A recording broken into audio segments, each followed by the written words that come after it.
ஓம் சாந்தி sister. குஷியா இருக்கிறீங்களா? ஓம் சாந்தி அண்ணா. குஷி குஷியா இருக்கிறேன். நீங்க ரொம்ப குஷி குஷியா இருக்கிறீங்களா? ரொம்ப நாள் கழிச்சு வந்திருக்கிறீங்க. எல்லாரும் உங்களை ரொம்ப மிஸ் பண்றோம். சரி, ஓகே சிஸ்டர். இன்னைக்கு வந்து நாம குரான் 3வது அத்தியாயம் இம்ரான் குடும்பத்தினர் பார்க்கிறோம். ம். 176வது வசனத்துல இருந்து பார்க்கிறோம். சொல்லுங்க சிஸ்டர். இன்னும் நபியே, நிராகரிப்பில் விரைந்து செல்கிறார்களே, அத்தகையோர் உம்மை கவலைக்குள்ளாக்க வேண்டாம். ஏனென்றால் அதனால் நிச்சயமாக அவர்கள் அல்லாஹ்வுக்கு யாதொரு இடரும் செய்துவிடவே முடியாது. மறுமையில் அவர்களுக்கு எத்தகைய பாக்கியத்தையும் ஆக்காதிருப்பதை அல்லாஹ் நாடுகின்றான். அவர்களுக்கு மகத்தான வேதனையும் உண்டு. ஆக்சுவலா பிரம்மகுமாரிகள் மூலமாக இறைவன் கொடுக்கிற ஞானத்தை வைத்து நாம இதுக்கு விளக்கம் கொடுத்தாலும், சில சமயம் இதெல்லாம் இப்படி இல்லாம கடவுள் சொல்லுவார் அப்படின்னு நம்ம சொல்லிடுறோம். சொன்ன பிறகு பார்த்தா, ஏதோ ஒரு முரளியில கரெக்ட்டா அதே வார்த்தைய சொல்றாரு. ஆச்சரியமா இருக்குது. என்னடா இது அப்படியே சொல்றாரு அப்படின்னு தோணுது. அதனால அவசரப்பட்டு நம்ம வந்து ஒண்ணுக்கு பலமுறை சிந்திக்க வேண்டியதா இருக்குது. ஆ ஏன்னா அது கன்டினியூஸா பேசிக்கிட்டே இருக்கிறனால, அது எப்ப அது வரும்னே தெரியாது. ஸோ நிறைய விஷயங்கள் அந்த மாரி குரான்ல வர்றது, ஐயோ! நம்ம தப்பா சொல்லிட்டோமே அப்படின்னு ஃபீலும் பண்ணியிருக்கிறேன். ஸோ அப்படி கடவுள் அதை பற்றி சொல்லும்போது, டக்குனு நாங்க வந்து உங்களுக்கு சொல்லுவோம். இந்த மாதிரி ஆமா கடவுள் சொல்லியிருக்கிறாருன்ட்டு. ஸோ இந்த நேரம் உங்களுக்கு ஒருவேளை ஏத்துக்காத மாதிரி இருந்தாலும் கொஞ்சம் பொறுமையா மட்டும் இருங்க. நீங்க நினைத்ததை கண்டிப்பாக கடவுள் செய்வார். அந்த பிரம்மகுமாரிகள் மூலமாக வரக்கூடிய வரக்கூடிய முரளியை பார்க்கும்போது உங்களுக்கு தெரியும். ஸோ இங்க வந்து ஆ இறைவனுடைய ஞானம் வந்து நம்ம தூய்மையா இருக்கணும். காமம், ம். கோபம், பற்று, பேராசை, அகங்காரம் இல்லாமல் இருக்கணும். அதுக்கான சக்தி இல்ல. அந்த சக்தியை நிரப்பிக்கிறதுக்கு இறைவன நினைச்சுக்கிட்டே இருக்கணும். அவரு வந்து செம்பொன் நிறமான ஒளி உலகத்துல நட்சத்திரம் மாதிரி இருக்கிறார். அவரதான் அல்லாஹ், பரமபிதா, சிவன்னு 3 மதத்துல வெவ்வேறு பேர்ல சொல்றாங்க. கடவுள் ஒருத்தர் தான். ஸோ அவர் வந்து இந்த ஞானத்தை கொடுக்கிறார் கடைசின்னு ஒரு வருடம். ஒரு வயோதிகர் உடல்ல.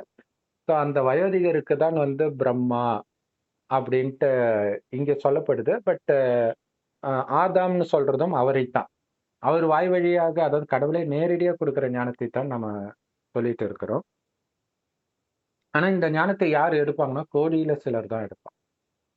எல்லா மதத்திலுமே ரொம்ப ரொம்ப கம்மியா தான் எடுப்பாங்க. ஸோ அப்படி இருக்கும்போது, குறிப்பாக மாற்று மதத்தினர், இப்ப சொர்க்கமாக இருந்தது பாரத பூமி தான். தேவதையா இருந்தவர்கள் தான் இப்ப நரகத்தில் மனிதர் அதாவது இந்துக்கள் அப்படின்னு சொல்லிக்கிட்டாங்க. அவர்களே கோடியில சிலர் தான் எடுப்பாங்கன்னும் பொழுது, மற்ற மதத்தினர் ரொம்ப ரொம்ப கம்மியா எடுப்பாங்க.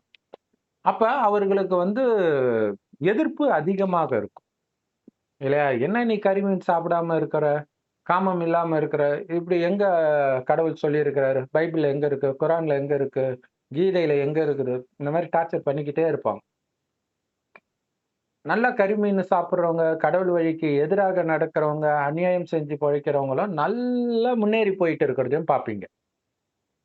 அப்ப நம்ப தான் தப்பா இருக்கிறோமோ அப்படின்னு நீங்க பயப்படாதீங்க. இல்லையா? ம். இங்க அவங்க சம்பாதிக்கிறதெல்லாம் அழியக்கூடியது. இங்கேயே அவங்க கண்ணு முன்னாடி அழியறத பார்த்து துடிப்பாங்க. ஆனால்,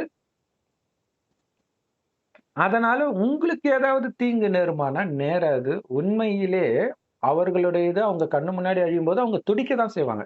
இன்னைக்கு எல்லா பிரபலங்களும் காமத்துல விழறாங்க பாருங்க. இல்லையா? பாலியல் குற்றத்துல விழறாங்க. ஆன்மீகத்தை சார்ந்தவர்கள் உட்பட. சோ அப்ப அவங்கலாம் காமம் சரி, சரின்னு போதிச்சதுனால அவங்களே விழும்போது மாட்டிக்கிறாங்க. ஆனா இங்க இறைவனுடைய வழிப்படி நீங்க நடக்கிறீங்க. கணவன், மனைவி ஒண்ணா இருந்துகிட்டே தூய்மையா இருக்கிறீங்க. கடைசியில கடவுள் காட்சியாக இத காட்டுவார். ம். ஆ சோ அப்ப கடவுளுடைய வழிப்படி நடக்கிறவங்களுக்கு கடவுள் சொல்றாரு, நீங்க பட்டினியினால் சாக மாட்டீங்க. நாளைக்கு முரளியில இது வருது. ஆனா ம். கோடீஸ்வரர்களும் சாப்பாட்டுக்கு வழி இல்லாம இறப்பாங்கன்ற. உக்ரைன் நாட்டுல எத்தனை கோடீஸ்வரர்கள் இருந்திருப்பாங்க. ஒரு செகண்ட்ல ம். வீட்ட விட்டு குடும்பத்த பிரிச்சிருச்சுல்ல இந்த நாடகம். பெண்கள் ம். எல்லாம் நாட்டை விட்டு வெளில போனாங்க. ம். பாலஸ்தீனத்திலும் கோடீஸ்வரர்கள் இருந்திருப்பாங்கல்ல. டக்குன்னு யுத்தம்னு ஸ்டார்ட் ஆச்சு போயிடுச்சு. சோ அப்ப இங்க ஆமா. சேர்த்து வைத்தவர்களால எந்த நன்மையும் கிடையாது. அந்த காசு அவங்களுக்கு உதவி செய்யாது. ஆனால் இறைவனுடைய வழிப்படி நடக்கிறவங்களுக்கு எப்படியாவது பாதுகாக்க வேண்டியது என் பொறுப்புன்னு கடவுள் சொல்றார். பொறுப்பை என்கிட்ட ஒப்படைச்சுட்டு நீங்க இருங்க உங்களுக்கு ஒண்ணும் ஆகாதுன்றார். இந்த ம். நாடகப்படி நீங்க எங்க போணுமோ அங்க போங்க. கூட நான் இருக்கிறேன். ம். ஆனா என் நினைவுல நீங்க இருக்கணும். அதுதான் முக்கியமானது. நினைவுல இருக்கணும். அதனால அவங்க பணக்காரர் ஆகிறதுனால உங்களுக்கோ, உங்களுடைய வழிக்கோ அவங்களால எதுவுமே பண்ண முடியாது. உங்க கணவனாவே இருக்கட்டும், உங்க மனைவியாவே இருக்கட்டும், இந்த ஞானத்தை எடுக்கல, கருமீன் உங்கள தடுக்கணும்னு நினைக்கிறான். ஒண்ணுமே முடியாதுன்றேன். அப்படியே உங்கள திட்டணும்னு ஆக்ரோஷமா வருவாங்க. அப்படியே அமைதியாயிடுவாங்க. ஆச்சரியமா இருக்கும். உதாரணத்துக்கு இந்த மாரி பிரம்மகுமாரி சென்டருக்கு போறது பஸ் ஏறும்போது ஒரு சிஸ்டர் ஏறுறத அவங்க ஹஸ்பண்ட் பார்த்துட்டாரு. அந்த ஊருக்கு போக வேண்டிய அவசியமே கிடையாது. "நீ எதுக்கு போற?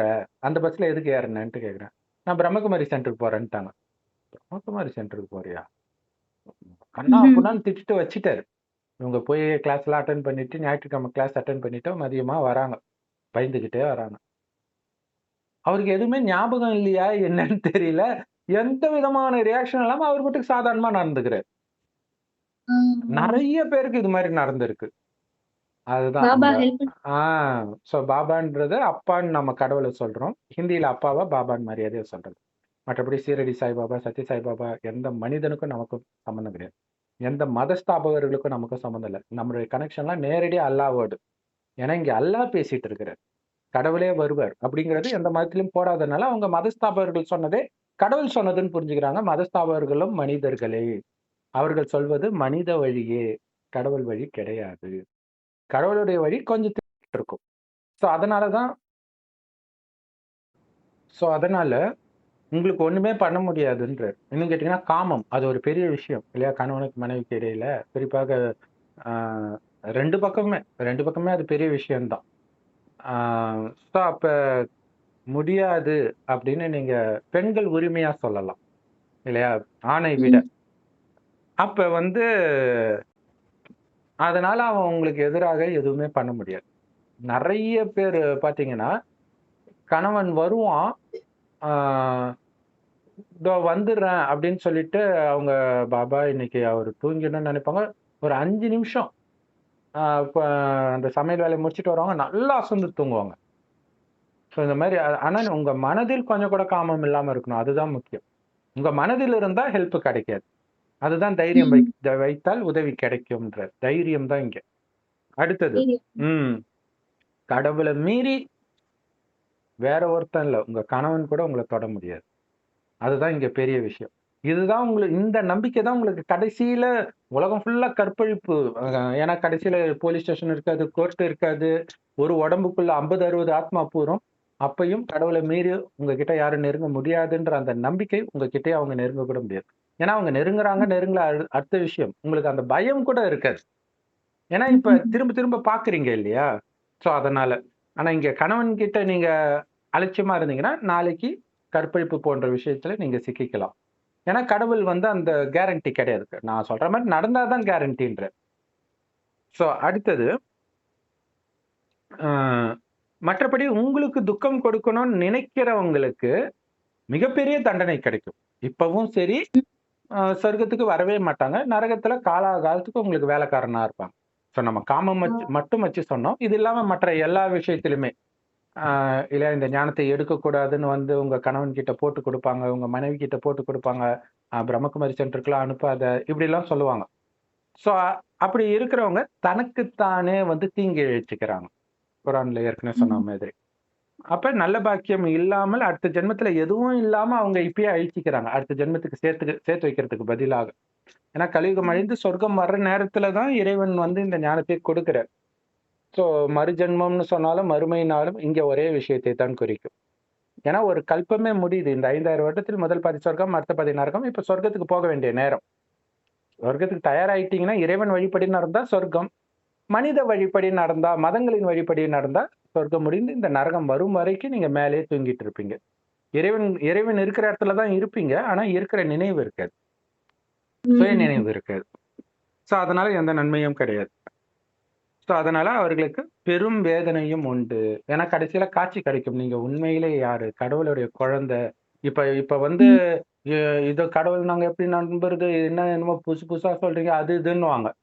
கடைசியில இத்தனை தடவ உன்ட்ட சொன்னாங்க இல்ல, அப்படின்ட்டு இறைவன் வந்து காட்சி காட்டுவார். ஸோ அப்ப அவங்களுக்கு இந்த கடைசி நேரத்தில் பயங்கர வேதனை வரும். துடிப்பாங்க. அந்த ஆத்மா தூய்மையா இருக்க விடாம நான் ஒரு கணவன்ற அகங்காரத்துல, மனைவின்ற அகங்காரத்துல எவ்வளவு தப்பா நடந்துக்கிட்டேன். எப்படியெல்லாம் அவமானப்படுத்தினேன். ஊரெல்லாம் கூப்பிட்டு பஞ்சாயத்தெல்லாம் பண்ணுவாங்க. இவன் ஆம்பளையான்னு கேளுங்க. ச்சீ! இவன்லாம் ஒரு ஆம்பளையான்னு காரி கூட துப்புவாங்க. இந்த ஞானத்தை எடுத்த ஆணுக்கு. அவ்வளவும் ஆஹ் பொறுத்துக்கிட்டு அமைதியா இருப்பாங்க. ஏன்னா இறைவன் அமைதியா இருக்கிறார். இதுதான் அல்லாஹ்வின் வழி, அமைதி வழின்றது. எப்ப உங்களுக்கு அவமானம் வரும் பொழுது, ஆஹ் அனைத்தையும் இழக்கிற உங்ககிட்ட இருந்து அபகரிக்கிறவங்க கிட்டயும் அமைதியா இருக்கிறதுன்னு அர்த்தம். சண்டை போடுறது இறைவனுடைய மார்க்கம் கிடையாது. சோ அதுதான் இது குறிப்பிடுது. ஆஹ் ஓம் சாந்தி. நம்ம அடுத்த இதுல பார்க்கலாம். தேங்க்ஸ் ஃபார் வாட்சிங். Thank you sister. ஓம் சாந்தி.